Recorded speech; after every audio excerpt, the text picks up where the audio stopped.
Hello and welcome to our channel the complete funda समस्त को स्वागत करम चैनल को। ओडिशा स्कूल कॉलेज शिक्षक एवं कर्मचारी समन्वय कमिटर काली बड़ जो आंदोलन चलता तार कि प्रेस विवृत्ति आसी जो आंदोलन स्थगित होती।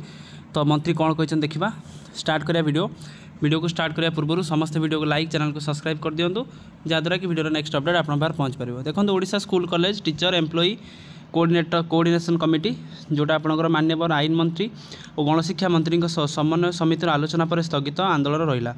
देखो कौन अच्छी कौन पर आंदोलन स्थगित है और कौन दाबी थिला। ओडिशा स्कूल कॉलेज शिक्षक कर्मचारी समन्वय समितिर आह्वान धरी 2 दिन धरी भुवनेश्वर गांधी मार्ग में चली अहोरात्र गणधारणा को आज स्थगित रखा जायछि।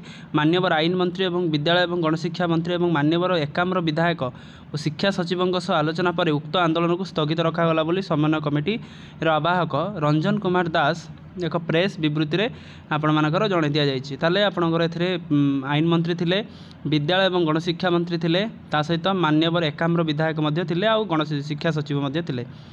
सूचना था कि एक जनमंगलकारी राष्ट्र में प्रिय सरकार राष्ट्र सबु वर्गर शिक्षक शिक्षा कर्मचारी मानकर समस्या को विचार नेवा संगे संगे यह एक स्थायी समाधान पाई आज 6/9/2025 शनिवार अपराह्न माननीय मंत्री पृथ्वीराज हरिचंदन, विद्यालय एवं गणशिक्षा मंत्री नित्यानंद गंड एवं एकाम्र विधायक बाबू सिंह एवं गणशिक्षा सचिव शालिनी पंडित को उपस्थित एक बैठक आह्वान होता। ताले समस्त उपस्थित थे। उक्त बैठक में समन्वय समितिर 10 जणिया प्रतिनिधि दल सामिल तार केते जण थिले एथिरे 10 जणिया प्रतिनिधि दल सामिल थिले। शिक्षक कर्मचारी मानक दाबी गुड़िक मध्य अनुदान युक्त विद्यालय मानक अनुदान प्रदान करवा। ताले प्रथम होछि सेमानकर अनुदान जो एडेड हाई स्कूल को सेमानक अनुदान प्रदान करवा।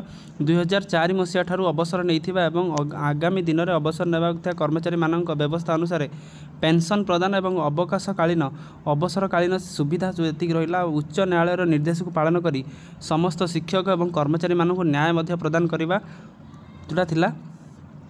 समस्त अनुदान प्राप्त विद्यालय एवं महाविद्यालय को सरकारीकरण जी अनुदान प्राप्त विद्यालय एवं महाविद्यालय को सरकारीकरण और नूतन पेंशन व्यवस्था को बातिल करी पूर्व पेंशन को करा दरकार। तासे 2004 ରୁ 13 मसीहा पर्यंत नियुक्ति पाई चुक्तिभित्तिक शिक्षक मानक 6टी नेशनल इंक्रीमेंट सहित वरिष्ठता व सीनियरिटी प्रदान करा दरकार। ता सहित ग्रेड पे असंगत दूरकरण जो ग्रेड पे जोटा अच्छी सामान काम को सामान दरमा अवसर सीमा को 60 ରୁ 62 को वृद्धि करने और समस्त विद्यालय और महाविद्यालय रे शिक्षक नियुक्ति प्रक्रिया और क्रीड़ा शिक्षक मानक अतिथि शिक्षक भाव नियुक्ति प्रदान करने निम्न मानर विद्यालय को अतिथि शिक्षक नियुक्ति मान विभिन्न जी दाबी रही है 2004 ରୁ 13 पर्यंत समस्त को एक करवा।